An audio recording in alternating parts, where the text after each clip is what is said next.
This is Growthaholics.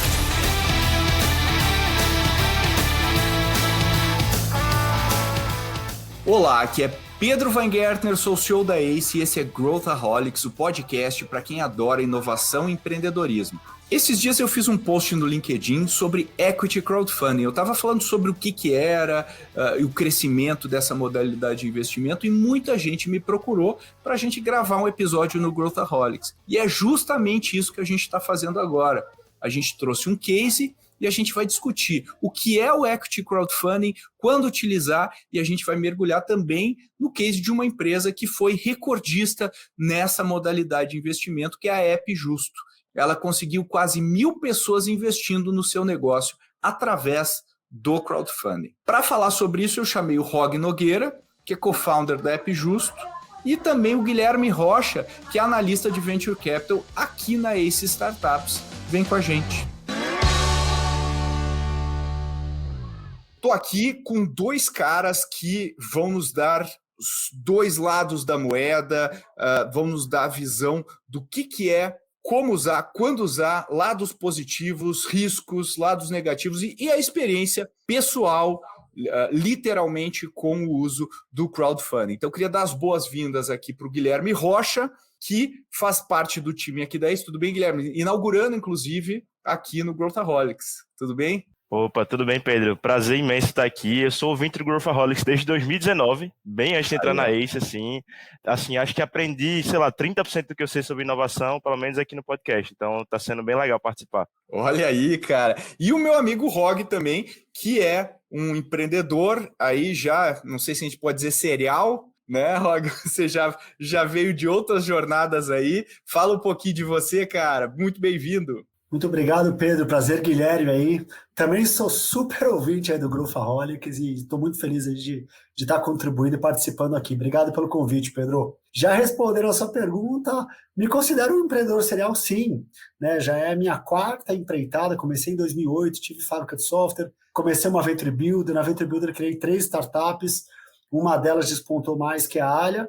E há 2 anos eu estou agora dedicado na App Justo, que é esse negócio social. Então, esse é um pouco aí sobre mim. Vamos entrar na App Justo, o que faz, por que você está tão apaixonado por este negócio, o que te move, vamos entrar em tudo isso.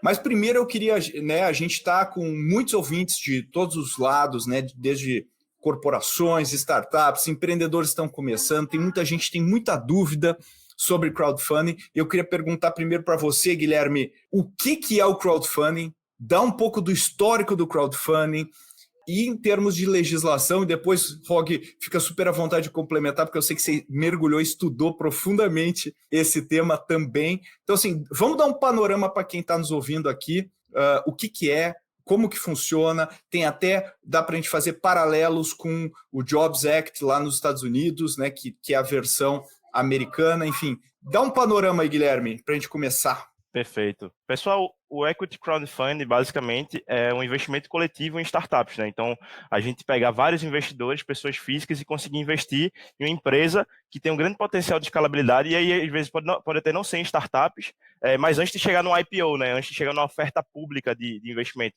E aí, Pedro, 2 dados legais que eu peguei é que o primeiro caso de investimento coletivo foi em 1700, com o Papa Alexandre, que uniu investidores para fazer uma grande reforma lá e traduzir o Homero, né, que é um grande livro, para a língua do inglês. Então, foi o primeiro caso de investimento coletivo.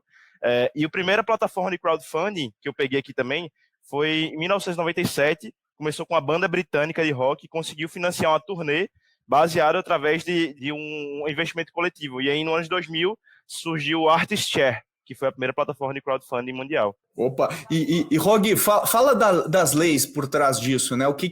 Né, quais são as leis que embasaram o crowdfunding? Como é que foi essa história em termos do Brasil, especialmente, né? Legal. Eu não sou uma pessoa muito crítica, mas aqui eu tenho que elogiar o Brasil, elogiar o Ministério da Economia, porque, assim, em alguns aspectos de inovação, eles andam muito bem, né? O Open Finance, a parte do Pix, e uma das coisas que eles criaram já está até mais madura e já teve até uma atualização recente, é a norma que regulamenta ofertas públicas de valor imobiliário para startups, que é a CVM 588. Né? Então, existe uma maneira muito segura das pessoas investirem em startups.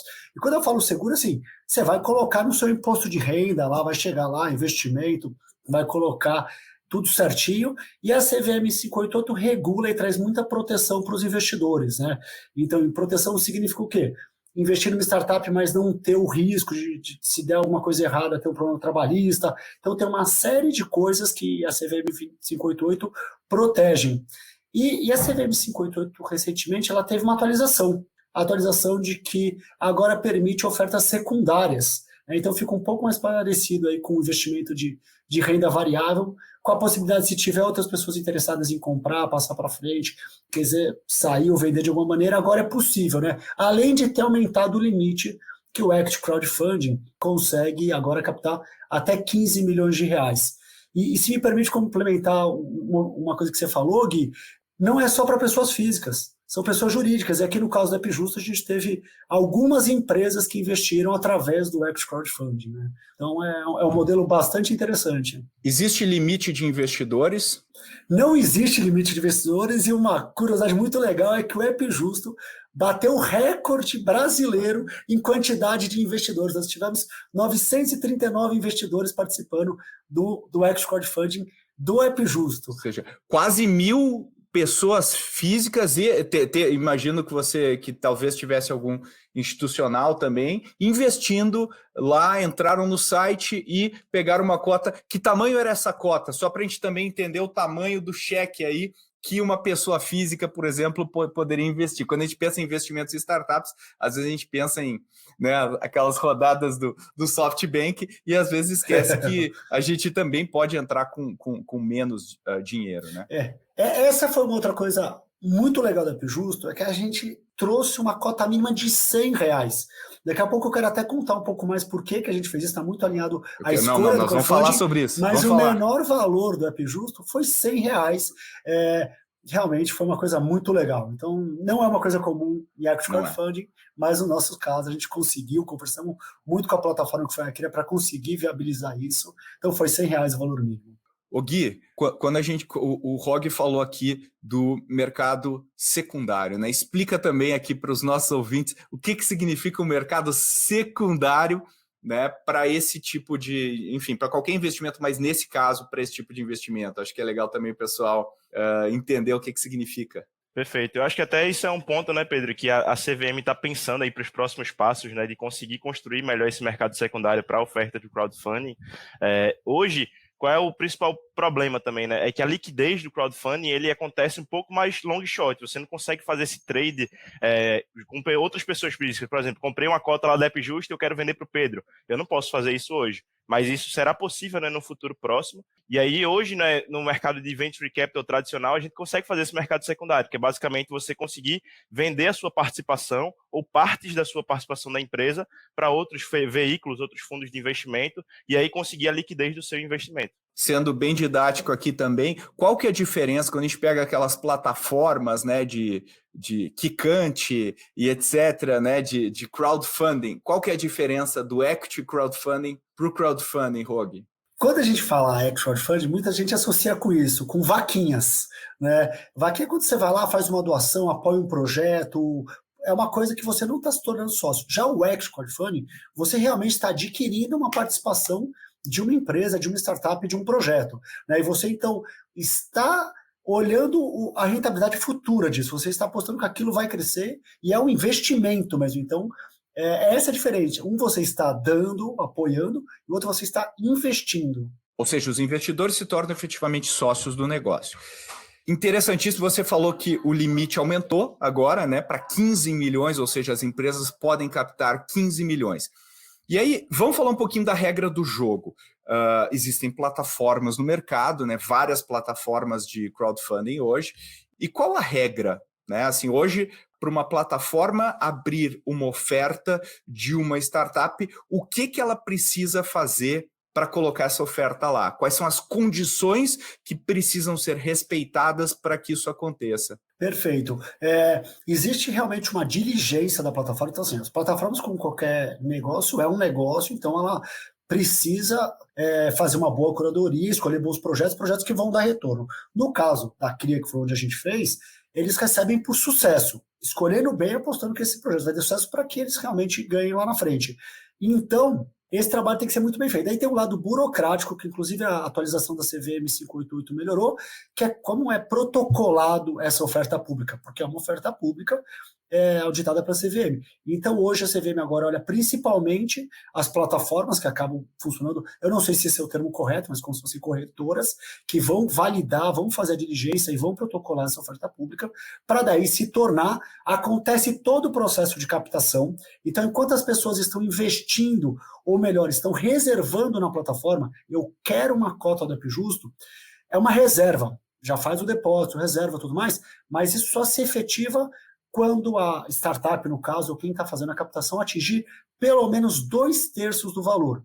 Quando alcança 2/3 do valor dentro de um prazo de até 180 dias, aí sim essa oferta é válida, esse investimento é válido, e daí acontece toda a documentação onde o investidor recebe contrato, é tudo validado, e ele efetivamente se tornou investidor. Se não for captado pelo menos 2/3 do valor em 180 dias, esse dinheiro retorna para os investidores automaticamente. Então não tem risco aí nesse aspecto de não ser nada, porque as próprias plataformas elas são auditadas e essa oferta está protocolada na CVM. Ou seja, a plataforma ela tem uma responsabilidade, né, de fazer a due diligence, de entender o processo. Depois eu quero entrar um pouquinho mais na due diligence, mas esse não é um modelo que é visto de maneira unânime como, né, um negócio, né, perfeito e etc. Tem críticas, né, existem críticas no mercado. Então eu queria explorar com vocês, começando aqui, Guilherme, quais são os pontos, digamos assim, os pontos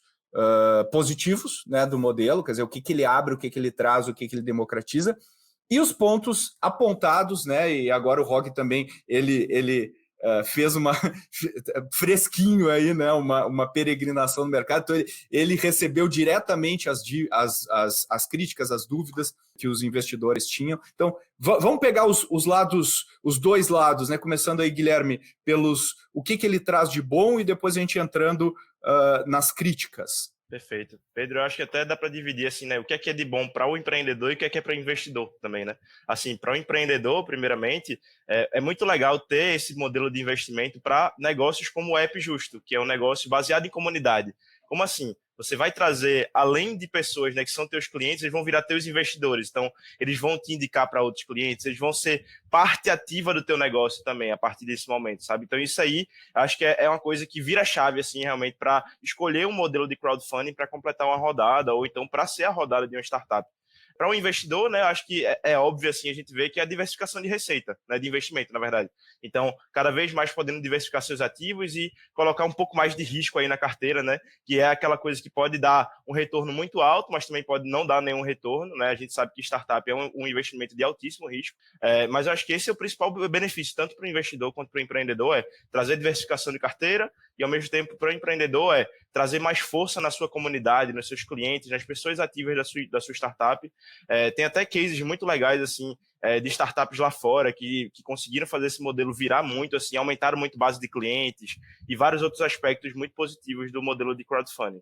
Tem uma coisa interessante, né, Rog, que é, se eu sou um investidor, pessoa física, vamos imaginar, como que eu posso ter acesso a essa classe de ativo? Então, assim, eu posso colocar dinheiro num fundo, né, e hoje a gente está começando a ver fundos com uma linha, ou fund of funds, né, o fundo que investe em outros fundos, ou fundos que eu consigo ter liquidez ali na bolsa, ou até mesmo colocar os cheques não são de R$100, né, ou seja, os cheques são maiores, né, Rog?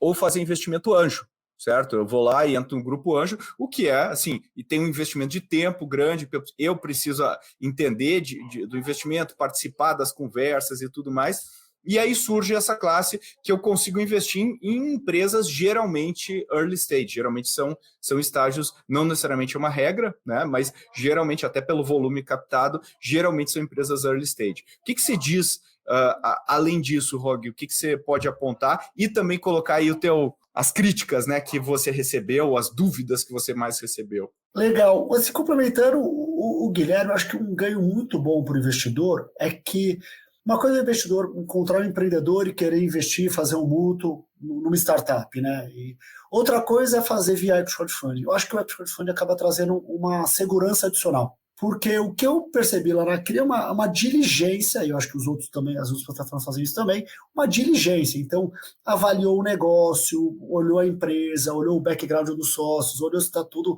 financeiramente, se tem dívida contraída, se tem algum processo acontecendo, e economiza tempo. Além de trazer essa segurança, a CRI escolheu, então, na opinião da CRI, de uma maneira muito parecida com uma Venture Capital, ela fala, esse negócio tem chance de dar certo? Então já é uma opinião de um especialista, no caso, a plataforma, e economiza muito tempo de investidor, porque normalmente o investidor vai mandar um mútuo para um advogado, vai ter que ler, vai fazer...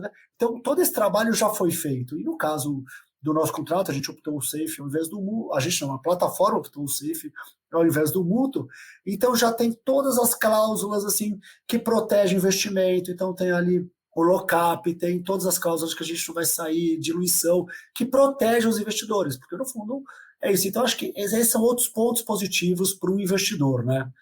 E de aprendizado, Pedro, foram vários aqui, assim, tipo, na visão do investidor, né? Nem nós. Mas eu escutei de tudo quando eu chegava para os investidores, falava para investir na Justo via crowdfunding. Vale lembrar que eu já fiz captações tanto via mútuos, como eu também já fiz rodadas com Venture Capitals. Realmente foi muito interessante, eu escutei de tudo, assim, sabe?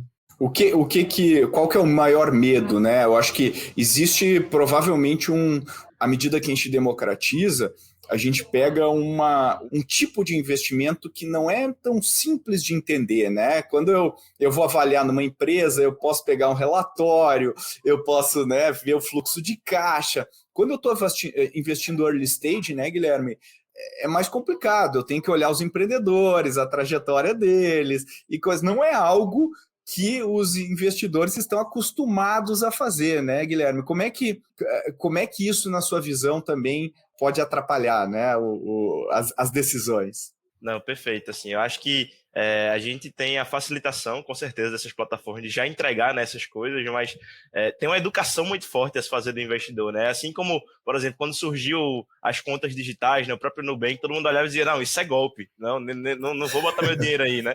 Então, acho que ainda está nesse aspecto, assim, de, pô, será que isso ainda é verdade? Será que isso vai dar certo? Então, tem alguns cases, estão se provando, então, tem todo esse processo de, pô, eu investia antes, né, na bolsa e eu tinha lá todo um relatório do investidor e tinha todo um processo um pouco mais, digamos assim, burocratizado para investir, né, e que eu analisava mais a fundo. E agora eu tenho, sei lá, um pitch deck, né, da startup, uma descrição do que é que ela faz, um vídeo lá com o empreendedor. Então são materiais mais escassos, mas você olha muito assim da oferta que essa empresa pode trazer para você, o que é que ela pode atingir, né, de abocanhar de mercado e principalmente o perfil do empreendedor. Então acho que a gente está cada vez menos acostumado nos investimentos que a gente fazia antes de ter esse contato mais próximo com a pessoa, né? Então eu estou investindo no ROG, eu não estou investindo no Jorge Paulo Leme, da Ambev, por exemplo, né? Eu invisto na Ambev, das cervejas, dos produtos, e aqui na App Justo eu vou investir principalmente no ROG, né, que é a pessoa que pode fazer isso acontecer. Então, essa educação, acho que vai ser um pouco mais lenta e gradual, mas as plataformas estão fazendo um trabalho muito legal aí de educação também, e está cada vez mais tendo investimento de crowdfunding, né. Eu até anotei um dado aqui também, que a gente teve 224% de aumento de investimento de 2020 para 2021 em crowdfunding. Assim, obviamente, o investimento era muito menor, né, e cresceu, mas acho que é um múltiplo legal, né, de se pensar de que está aumentando realmente a educação dos investidores. E ofertas como essa, né, do ROG, assim, de R$100, por exemplo, a pessoa investe mais tranquilo também. E ROG, como é que você falou lá no início, como é que é o processo de diligência, né? Porque você tem que abrir tudo, né? Você tem lá documentação, tudo, o cap table, você tem tudo, você tem que realmente abrir a empresa para o mercado, né? E tudo bem, quando a gente fala de uma empresa, né, na bolsa e tudo mais, esse nível de transparência é muito comum, mas quando a gente fala de uma empresa menor, onde a gente está se organizando, criando as coisas, é bem mais complexo. Como é que você vê isso e como é que foi esse processo para você? Fiquei impressionado porque foi um processo muito parecido com o processo que eu passei no passado em relação a receber um investimento de uma Venture Capital. Não deixou nada a desejar. Então, assim, a gente foi avaliado. No caso da CRI, a CRI escolhe quais ela quer aplicar ou não, o que ela vê que tem potencial, potencial de crescimento, potencial de ser um case de exit para os investidores dela. Então, ela tem todo um cuidado com o portfólio, e no caso deles, é a plataforma no Brasil que teve o maior portfólio com quantidade de exits, né, dentro da carteira. Então, começa por aí, a escolha. A partir disso, começa a diligência cap table, histórico dos sócios, financeiramente, juridicamente, se está tudo correto. Então, uma diligência bastante profunda para ver se não tem nada que possa atrapalhar ou trazer algum tipo de legado negativo no futuro, se a empresa tem empréstimo, como é que está financeiramente. Depois vem para a parte de plano de negócio. Qual que é o plano de negócio? Quais são as premissas? Quais são as projeções? Elas se sustentam? Então, aqui a gente ficou quase 3 meses conversando o crescimento, batendo premissas, olhando por que sim, por que não, qual que é a estratégia. Então, foi um nível de detalhe de conversas onde a gente também aprendeu muito, a gente recebeu e adequou muita coisa na nossa estratégia por feedbacks da própria cria, né? Um contrato que também daí vai para o Safe, tem um contrato de quase 60 páginas, então tem toda a maturidade que a plataforma foi adquirindo, então a gente bateu muitas cláusulas e eles têm um olhar, óbvio que ela quer o sucesso dos dois, mas ela tem um olhar muito pró-investidor também, né? Então todas as seguranças, os sócios vão continuar na operação, por quantos anos, como é que acontece a diluição e como é que acontece um exit. Então todos esses cuidados, todas as cláusulas que muitas vezes o investidor não fazer via plataforma, fazer direto, porque o investidor prefere conhecer o founder pessoalmente, isso, aquilo, só que ele pode deixar um monte de coisa passar, onde a cria não deixa passar, né? Então, realmente foi um processo bom, e esse processo não acabou. Então, faz 1 mês que a gente concluiu a rodada com sucesso, e a gente já teve a primeira reunião pós-captação. Então, a cria veio olhar como é que estão os indicadores, conversamos muito sobre o burn, como é a próxima rodada, nossas estratégias de sobrevida, considerando o cenário econômico atual. Então, não parou, né? Teve a diligência, mas eu me surpreendi que isso está continuando. Então, realmente, é muita coisa que traz segurança. Então, aquele investidor que ainda mais o brasileiro, quero conhecer pessoalmente, quero ver o founder, tudo isso acontece, porque durante o processo tinha espaço para perguntas na plataforma, a gente teve vários webinars, a gente atualizou a documentação, a quantidade de documentos que estava na plataforma era muito completa, né? Contrato social, cap table, projeção, estratégia de crescimento, estratégia de roadmap, tudo bastante detalhado, assim. Então, eu acho que passa até mais segurança para o investidor do que ele achar que conhecer pessoalmente vai passar mais segurança. Então, foi um processo de uns 3 meses. Perfeito. E, Guilherme, pensando aqui no nosso mundo, né, de investimento, negócios em estágio inicial podem e dão, né, muitas vezes errado, né, acabam, o investidor perde tudo. E isso é uma coisa que talvez possa causar, né, especialmente, a gente viu uma notícia, acho que foi essa semana, que uma empresa que captou no crowdfunding fechou a operação, acabou a operação e os investidores perderam tudo. Como é que você acha que isso pode, depois eu queria ouvir o Rog nisso, como é que você acha que isso pode impactar para quem não está acostumado? O cara está acostumado a investir no fundo lá de renda fixa, fundo de ações e tal, por mais que o valor de um papel baixe, ele não, é difícil perder tudo, né? Como é que a gente lida com isso? Tem um papel da educação, mas esse é um potencial risco de credibilidade do modelo, o desconhecimento dessa classe de ativo, né? Não, Pedro, assim, eu acho que pode ser um baque grande para muita gente, assim, né, que está mais acostumado na renda fixa, mas, assim, eu acho que é muito papel da própria plataforma ter uma comunicação muito clara e transparente, né, assim, desde o dia 1 falar, pessoal, esse aqui é um investimento de total risco, assim, você pensa lá na bolsa, pô, isso aqui é mais arriscado ainda, porque a bolsa você tem lá, né, a empresa está descendo, mas você tem um ativo ainda, ela pode valorizar de novo, aqui a empresa pode quebrar de dia para noite, assim, então eu acho que é de ter uma educação muito clara do investidor, para ele saber onde ele está pisando, ter essa educação também durante o processo, né, e aí também, o que é que vai fazer depois disso, né, a empresa quebrou, a plataforma também tem que ter essa comunicação muito, muito forte, assim, de por que quebrou, o que foi que aconteceu, os aprendizados do empreendedor, falar também muito do porquê que isso está acontecendo. Então, por exemplo, né, o mercado agora a gente está passando por um momento difícil, então, sei lá, a startup quebrou porque o burn dela estava gigante, ela não conseguiu levantar uma nova rodada por causa do parâmetro de mercado atual, estava com valuation inflado, por exemplo, de uma rodada anterior, e aí eu acho que é explicar muito por que isso está acontecendo e mostrar também os outros cases que estão dando certo, né, e falar que aquela linha lógica, né, do investimento, de venture capital, que pô, eu tenho aqui 10% dos meus investimentos vão dar muito certo e vão pagar tudo que eu errei. Então, pô, você investiu aqui nessa startup, ela não deu certo, cara, continua investindo que você vai conseguir o teu retorno mais na frente, assim, sabe? Você vai conseguir, sei lá, tô com 10 startups, se uma der certo, você pagou tudo e ainda ganhou em cima, sabe? Eu acho que é muito de trazer essa lógica do investidor de risco mesmo, que é Montar que portfólio. esse ativo traz. Exato. Posso discordar? Deve?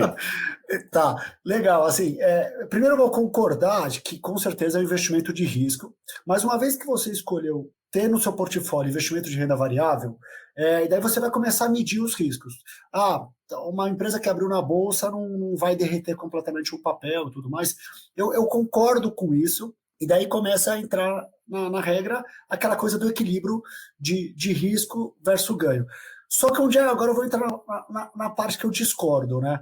Eu discordo nessa coisa de montar portfólio. Antes de eu entrar no App Justo, eu considerei abrir novamente uma Venture Builder, tá?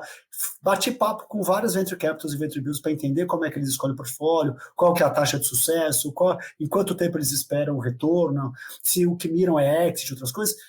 E eu fui surpreendido, porque eu faço investimento aqui, porque 30%, 40% vai dar errado, tanto vai andar de lado, e 10% vai dar certo e vai porrar.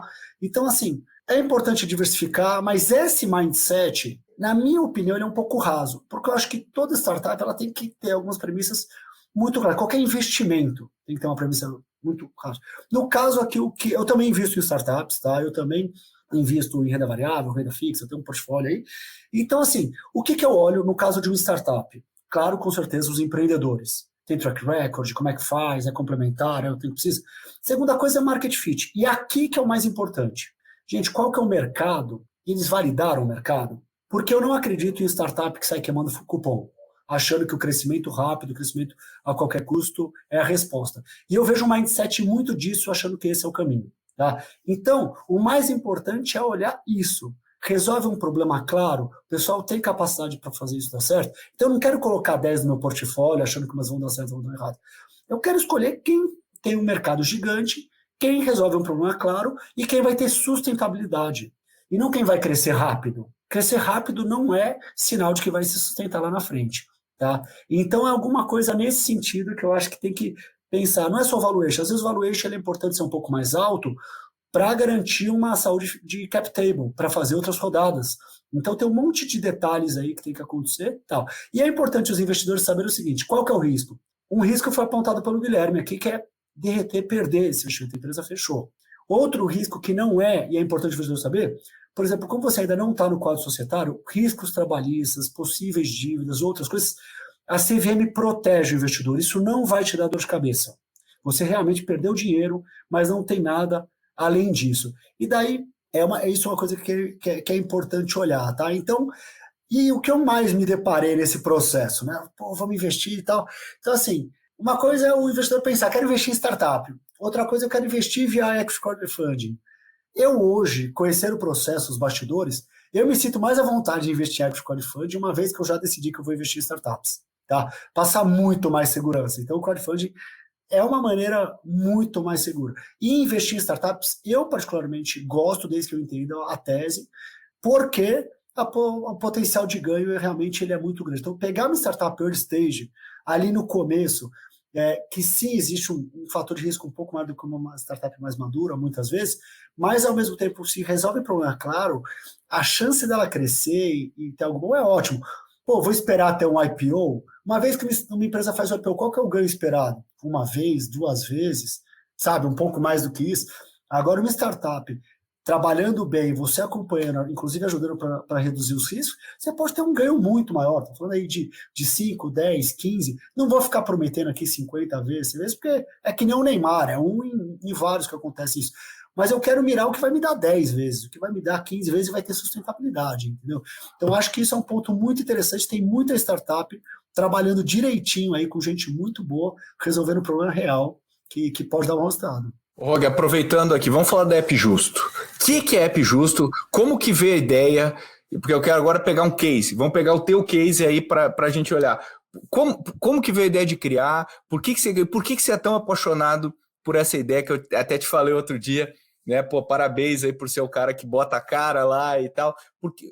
Explica o contexto, especialmente num mercado no mínimo complexo, né? No mínimo complexo e controverso, né? Conta pra gente aí um pouco. O jeito que começou a App Justo é bastante interesse, né? Eu e meu sócio Pedro Saulo, a gente já trabalha junto há 12 anos, a gente já fez outras empresas juntos, e a gente estava num momento que a gente fez o exit da última empresa, e agora a gente falou o que a gente vai fazer agora.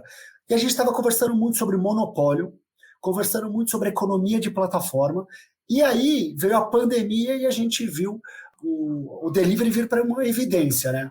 Veio com tudo, e a hora que os negócios do delivery mais deveriam estar comemorando, tipo, tô vendendo pra caramba, tô crescendo, então você pega a maior empresa do mercado, ela dobrou de tamanho, chegou a 60 milhões de pedidos, só que os envolvidos não estavam comemorando igual, não estavam como, cara, tô vendendo como nunca. Então tem algo errado no delivery, né? Daí vem um episódio do Gregório do Vivier, né, no Greg News, que é um episódio de delivery, que o meu sócio assistiu e me mandou e falou, Rog, olha isso. E no final do episódio, o Greg ele faz uma chamada, tipo, programadores, entregadores, se unam, né? Façam uma alternativa. E daí a gente falou, a gente já estava querendo pensar uma alternativa econômica de plataforma. A gente já queria ser um negócio de impacto social. A gente estava estudando criar uma venture builder de impacto social. Então foi aí que a gente criou o App Justo. E o App Justo é o quê? É um negócio social para ser uma alternativa democrática open source que permite relações mais justas no delivery. A gente inicialmente escolheu o delivery, a gente tem como MTP ali, para quem lê o Exponential Organizations, né? Como MTP ali, consertar a economia de plataforma. Mas vamos resolver um problema claro primeiro, né? Então, relações mais justas para o delivery. Tá? E a gente começou a fazer uma pesquisa e descobriu que muita gente não sabe qual é a taxa que o restaurante paga, que chega a 27%. As pessoas não sabem como que o entregador não tem autonomia de definir o próprio trabalho. Então, a gente começou a co-construir junto com entregadores, lideranças, e muito baseada nessa tese de economia de plataforma, de como o monopólio é ruim para a sociedade, criar algo que seja uma alternativa, algo que a gente ajude na criação de políticas públicas, porque a economia de plataforma é algo muito novo. Hoje, 42 milhões de brasileiros trabalham de maneira autônoma, né? 5 milhões de pessoas trabalham ou com entregas ou com mobilidade. Então, é uma coisa relevante que tem que ser repensada, né? E daí, quando você entra para entender o perfil do profissional autônomo, independente de plataforma ou não, é porque precisa de flexibilidade, tem que cuidar, às vezes, alguém da família, um pai, uma mãe, um avô, um filho, alguém precisa de cuidados especiais, é porque gosta dessa liberdade. Então, a economia de plataforma, o trabalho autônomo, desincha as cidades, desincha as metrópoles, as pessoas trabalham em um lugar, e você tem um índice de felicidade grande. Então, gente, vamos pensar políticas públicas, vamos ajudar o Brasil de alguma maneira a pensar que precisa de um modelo bem específico, né? Então, a gente viu isso como um negócio bom. E o App Justo, ele tem serviços de delivery, e essa é uma coisa interessante, o mercado ele é monopólio porque tem alternativas de pedidos via WhatsApp, ele tem alternativas de pedido do restaurante ter o próprio app. Mas ser uma solução do jeito que os restaurantes realmente preferem, o consumidor se acostumou bem, que é o full service que chamam, né? Ou seja, é um marketplace com várias opções de restaurantes, ele faz toda a transação financeira de maneira fácil e ainda cuida da logística, não tem. Entendeu? Realmente a gente tem um gigante aí, por isso que eu gostei da introdução de que é um mercado complexo, porque é uma operação extremamente complexa. Estamos falando de operação em tempo real, de pessoas que estão com fome, querendo chegar logo a comida, que envolve 3 pontas, né? Então tem o restaurante, o entregador e o consumidor, tudo em tempo real, consulta de mapa, geolocalização, cobrança online, estorno, veio um pedido diferente. Então não é fácil, e ainda num segmento onde existe um player que é forte, competente, tem um produto bom, que o consumidor já se acostumou, só que na nossa opinião, o monopólio dá esse poder, desequilibra poder, então permite ele definir as próprias regras, impor, né, as regras e as próprias taxas. E aí que a gente ata, né? Além do delivery, o App Justo também é uma empresa de encomendas, então se você pedir chamar o entregador ou entregadora para pegar algo na sua casa, entregar na casa de alguém, a gente tem, e agora a gente está com serviços administrativos ou corporativos. Então, se uma empresa quer começar a fazer toda essa parte de entregas ou de motoboy como empresa SG de verdade, né, ou o e-commerce fazer uma parte last mile com empresa SG de verdade, a gente também está entrando nessa parte. Então, é isso que o App Justo, é delivery, encomendas e entregas, mas realmente com relações mais justas para todos. Olha que interessante o que o Rog falou, né, Gui? Você estava, antes da gente entrar aqui, falando que tem também o fit entre investidor, modelo de investimento e negócio, né? Então, comenta baseado nisso que o Rog falou, sobre, poxa, olha que interessante o crowdfunding como uma opção, né, para Web, quer dizer, tem um fit bastante grande até pela missão, pela causa e o modelo, né, Gui? Com toda certeza, Pedro. O modelo, assim, ele é totalmente aderente ao modelo de crowdfunding, porque envolve nessas três pontas, como o Rog muito bem falou, são os restaurantes, é a plataforma e os clientes também, os entregadores também, na verdade. E, assim, eu acho que esse tipo de solução chega muito para também, não sei se desbancar necessariamente, mas para assustar esse tipo de player, né, que está lá hoje predominante também, tentando trazer condições mais justas, porque a gente sabe que hoje donos de restaurantes não são tão satisfeitos com esse tipo de prática, os próprios entregadores, a gente vê muita reclamação, então a gente acaba unindo, né, várias pessoas perante um único propósito, que é, pô, eu quero ter minha comida aqui em casa de um jeito simples, né, não ter que buscar em canto nenhum, mas também eu me sinto mal de o entregador ou de o restaurante não tá tendo as condições ideais de trabalho. Então, eu sou um consumidor consciente, que é um dado muito crescente também, né? Cada vez mais as pessoas estão mais conscientes do seu consumo, e aí acho que isso consegue adquirir cada vez mais consumidores que vão batalhar pela marca, né? Que vão estar lá defendendo o App Justo perante os seus posicionamentos, os seus concorrentes, a sua mídia também. Então, acho que esse modelo de crowdfunding foi super acertado, assim. Queria até saber um pouco mais do Rog, como é que está sendo aí na rotina prática, né, do dia a dia também, com esses investidores e a comunidade que ele conseguiu gerar a partir do investimento. Exato. Esse eu vou pegar carona aqui na pergunta do Gui e adicionar se você sentiu, né, pensando nessa simbiose, se você sentiu que o fato de você ter aberto essa rodada também te ajudou no negócio, né? Não só financeiramente, mas pessoas usando e divulgando o serviço. E como eu falei, é desafiador, é um mercado difícil, é um mercado complexo, mas tem uma recompensa grande também se você resolver esse problema em escala, né, Rog? Então, só para colocar mais um elemento aí na sua resposta. Fantástico. Gente, é exatamente isso que vocês estão falando, e sim, a gente está vendo várias recompensas. Então, a gente escolheu o X-Crowdfunding. Nós gostaríamos de ter sido uma cooperativa de plataforma, tá? Mas por questões jurídicas, de governança, de velocidade, não ia rolar, a gente não ia conseguir lançar o App Justo do jeito que a gente queria. Onde os entregadores, por exemplo, e os participantes todos fossem donos cooperados. Cooperados, legal. Exato, e a cooperativa é muito legal. Então a gente se inspirou nas práticas cooperativas, que é todo mundo poder participar, todo mundo ser dono, todo mundo ganhar com o crescimento do negócio. Então a gente pegou o que tem de melhor nas cooperativas e falou qual que é o ideal. E daí que veio o Equity Crowdfunding. Então a gente escolheu e não via uma maneira diferente a não ser o Equity Crowdfunding. Esse foi o nosso primeiro e não será o último. Tá? Então a gente vai fazer mais rodadas de Equity Crowdfunding e a gente já está vendo vários resultados disso. Então, todas as regras da plataforma foram criadas juntos a restaurantes e entregadores. A gente falou com 250 restaurantes, 17 participaram de focus groups. Se vocês olharem as condições para os entregadores, são o que estava sendo muito requerido na manifestação, né, do break dos apps, algumas outras. Então, tudo foi construído coletivamente, regras e taxas. Então, a gente criou o X-Crowdfunding com esse objetivo. Se existe um player tão forte e que está tão bem no mercado, sob o ponto de vista de dominância e de ter muitas transações e tudo mais, não tem como eu querer jogar o jogo do bolso. Se eu jogar o jogo do cupom, eu vou perder, ele tem dinheiro pra caramba, a solução é boa e tudo mais. Então, a gente precisa ter o quê? Objetivos alinhados. Hoje, 80% dos pedidos do App Justo são os próprios restaurantes que trouxeram os seus clientes, porque eles preferem que o pedido seja via App Justo.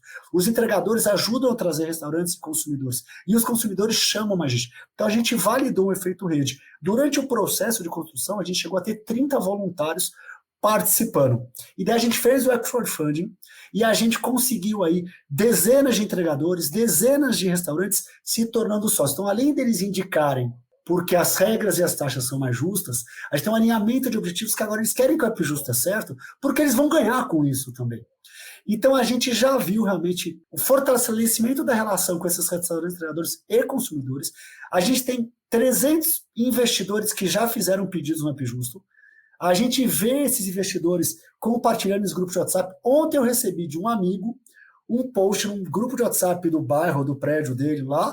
Olha só o pessoal indicando App Justo para as outras pessoas. Daí eu vi o nome da pessoa e vi que era um investidor. Nas redes sociais, a gente vê esses investidores colocaram nos seus LinkedIn, sou investidor hoje App Justo, então isso gera mais efeito rede.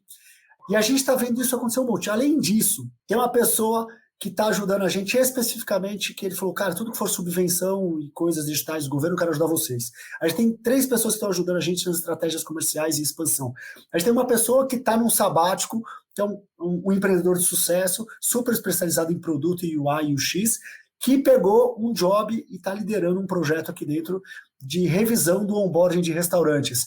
Então, assim, estou falando de gente, tem uma pessoa que até aplicou para uma vaga de redação, não tinha tanto perfil, falou, mas eu quero trabalhar com vocês assim mesmo, me comprometo a escrever X conteúdos para vocês por mês. Então, você vê realmente que o propósito de uma economia de plataforma mais justa, o propósito de relações mais justas, de melhor remuneração, autonomia de verdade, mexe as pessoas e as pessoas querem somar. Então, sim, foi uma escolha e sim, a gente já está começando a colher aí um pouco do que a gente acredita como estratégia a ser uma alternativa a esse monopólio, entendeu?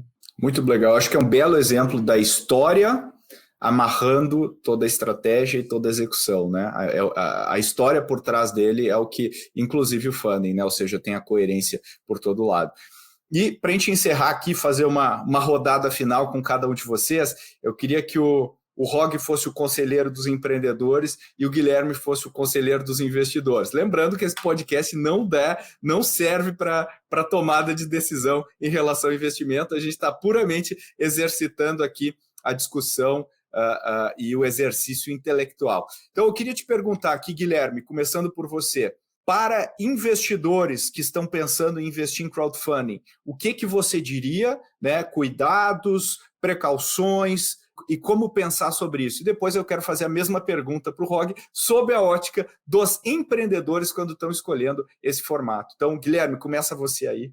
Boa, vamos lá. Então, pessoal, para investidores, né? Vamos lá, pessoas físicas que estão aí com algum dinheiro e estão querendo pensar um pouco mais em como chegar nesse mundo de startups, como investir nisso.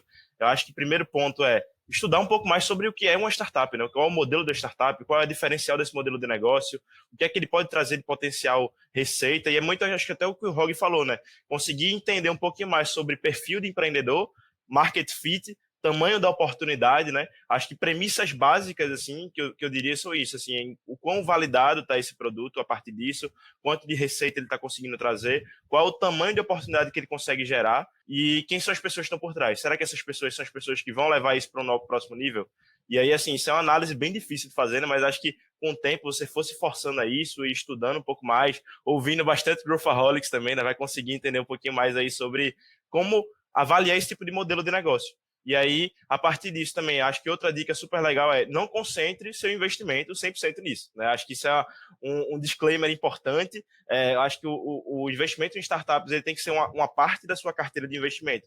Você tem que investir também na renda fixa, em outro tipo de ativo da renda variável, e aí você investe lá, né, sei lá, 20% dos seus investimentos, seguindo aquela regra do Pareto ali na variável, e dos 20% variável, 15%, 10% em startups. Então, vai testando aos poucos, vai sentindo o gosto de como é que é investir nisso, e, enfim, acho que é cada vez mais se aproximar das pessoas, e acho que até uma coisa super válida, assim, que eu fiz quando eu investi na primeira vez em crowdfunding, eu abordei o empreendedor no LinkedIn sobre a startup, a oferta que estava lá aberta. Conversei com ele, troquei uma ideia, bati um papo mesmo, assim, o cara era daqui de Recife, também eu sou de Recife, então conversei com ele pessoalmente, e aí, me deu mais segurança ainda de entrar na oferta dele. Então, acho que esse contato mais próximo com o empreendedor que está abrindo oferta pública é uma coisa muito legal, que com certeza o Rog ou qualquer outro empreendedor que abrir aí a oferta vai estar super disposto para conversar com vocês e explicar mais do negócio também. Muito legal, ótimas dicas. E você, o Rog, tenho certeza, foi extremamente procurado aí. Foi. Mas colocando agora o chapéu de empreendedor, o que você diria? Como é que seria um framework decisório aí para quem está pensando, será que eu vou para o anjo? Será que eu vou para... O que eu posso pensar? E você já deu um exemplo de um negócio que tem uma moldagem social, né, por trás do negócio, mas que outras dicas você poderia dar aqui? O equity crowdfunding tem que ser uma escolha, não tem que ser a última opção. Seja você B2C, B2B, independente do estágio de maturidade, faz sentido para você? O que esse volume de pessoas vai trazer para vocês? É o mais rápido? É o ideal? Então tem que ser uma escolha. Tá? Não pensar em não conseguir um investidor, vou para o crowdfunding, porque a minha segunda dica é que é um processo que gasta muito mais saliva do que um processo de VC, ou às vezes já ir nos investidores que podem dar um cheque um pouco maior e já resolver a captação que você quer fazer, 500 mil, 1 milhão, 2 milhões. Tá? Então, é um processo que exige muita saliva, muito contato, muita gente. Outra coisa é que só abre a rodada se você tiver um book building já bem feito, estruturado, de pelo menos 30%, 40%, 50% do valor que você quer captar. O que é o book building? É um certo nível de comprometimento de alguns investidores e de valor que você fala, agora eu posso abrir. Tá? A plataforma fala muito sobre isso. Putz, se abrir com 10%, às vezes o pessoal fica esperando subir um pouco mais antes de colocar. Isso vai trazer uma tração inicial fraca, tá? E isso pode atrapalhar muito a sua captação. Então, defina bem. Então, o AppJust, quando abriu, a gente já tinha quase 600 mil em 20 dias, né? Porque o pessoal que a gente falou antes já converteu. E book build significa sua sagacidade e o seu networking para construir esse book building. Tá? Outra dica é escutar muito a plataforma. Ela entende o público dela, entende o time das coisas, ela entende como fazer a comunicação, que é diferente do processo de você fazer um roadshow. Tá? Então, escuta muito a plataforma que pode fazer. Outra coisa é que esse processo pode demorar até 180 dias. A gente foi até o limite do último dia, porque a gente queria captar o máximo possível, e pode acontecer de não ter sucesso. Então você tem que estar preparado, se não der sucesso, como é que vai ser o seu plano B? Você tem caixa para sobreviver a isso? Não tem?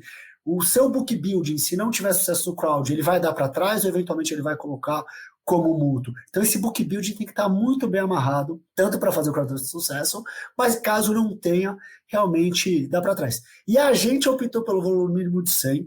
Eu recomendo para ninguém fazer isso, porque é o seguinte, aquele investidor que às vezes pode pôr um cheque de 5, 10, 50, 100, 1000, pode ser que veja que o valor é menos e às vezes ele está acostumado a pôr 20 no lugar, mas o mindset muda, pode pôr 100, vou pôr 2 mil. Então a gente realmente viu o volume de investidores subindo, mas a gente não via a quantidade, o valor final subindo na mesma proporção.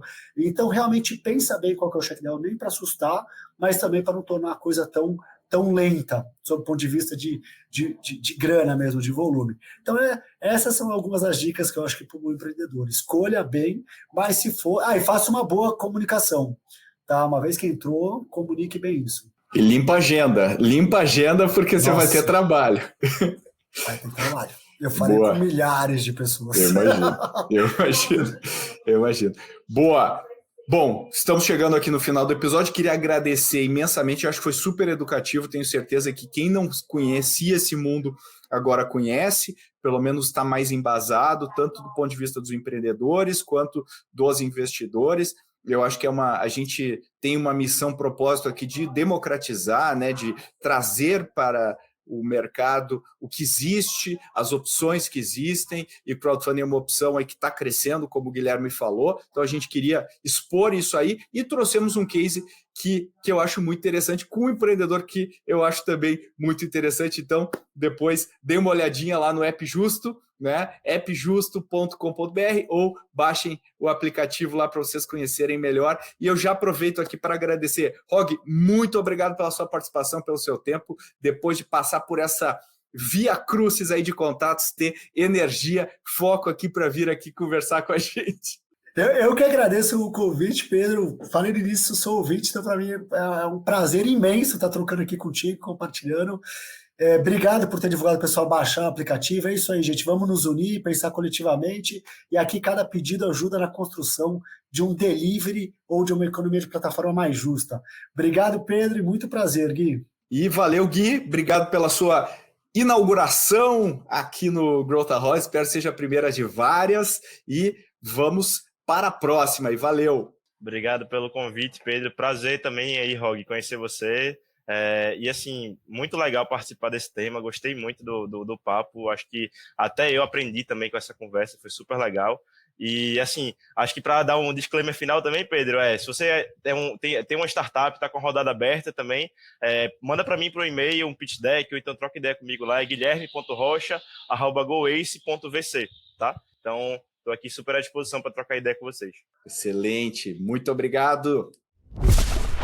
Se você ficou na dúvida de como isso tudo se encaixa no atual cenário de VC, de Venture Capital, cenário de investimento aqui no Brasil, dá um pulinho no episódio 142, onde a gente fala sobre o que está acontecendo no mercado e como que isso impacta o Brasil. E como sempre, se você quiser outros temas, você quiser contribuir com algum tema que a gente fala, ou simplesmente fazer uma crítica para a gente, ou uma sugestão, manda um e-mail para podcast@goace.vc e a gente promete que a gente vai cuidar com muito carinho do seu e-mail. E também peço, se você gosta do Growthaholics, acha que ele é um conteúdo relevante, não apenas para você, mas para outras pessoas, envie esse conteúdo para pessoas que vocês acham que pode se beneficiar do Growthaholics. E também publiquem nas suas mídias sociais. Um postzinho seu ajuda muito a gente e a gente comenta com coraçõezinhos a sua mensagem. Eu prometo. Até a próxima.